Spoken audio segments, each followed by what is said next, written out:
military to help out. And in the article, I know you don't reveal your sources, but I'd like you to elaborate about the metal shackles they're going to put on the wrists with the computer chip. And maybe, Catherine Albrecht, you can add to that comment. Unfortunately, I believe one among several plans to ensure that the government's edict of mandated vaccinations, and by the way, the state of Oklahoma last week passed through its House just such a law for the state of Oklahoma and its residents that everyone will be vaccinated in the state of Oklahoma. Now, having said that, there are also plans that will ensure that you do not freely travel, nor will you be able to really go anywhere without proof that you have had the vaccination at the point that the government mandates that certain levels of the population take the inoculation.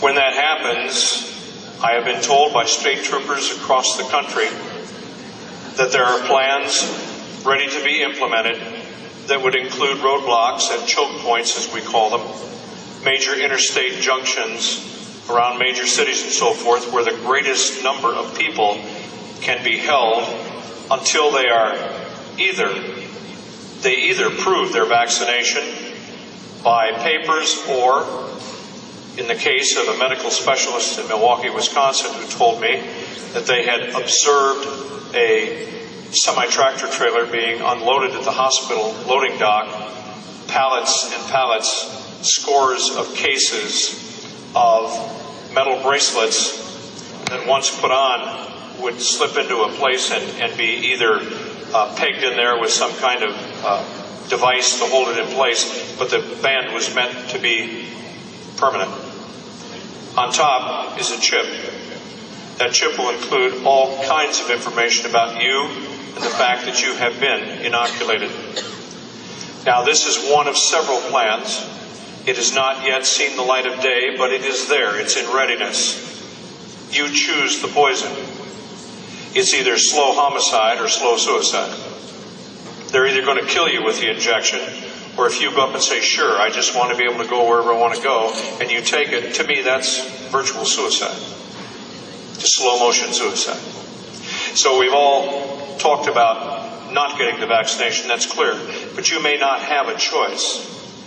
I am told that the plans include buses that will be standing by for people at roadblocks that refuse to take the inoculation. The people will then be escorted to the buses and taken, as I was told in the state I was in at that time when I was speaking to the troopers, you're going to get a free ride to a nice warm bunk at Fort Riley. Well, it's one of several plans.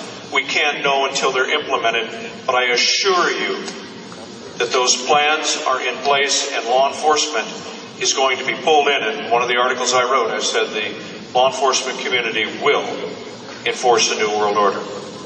There will be many that will not, and that's good news for us. But I believe it's still a majority that will be standing in line saying, get your shot or get on the bus.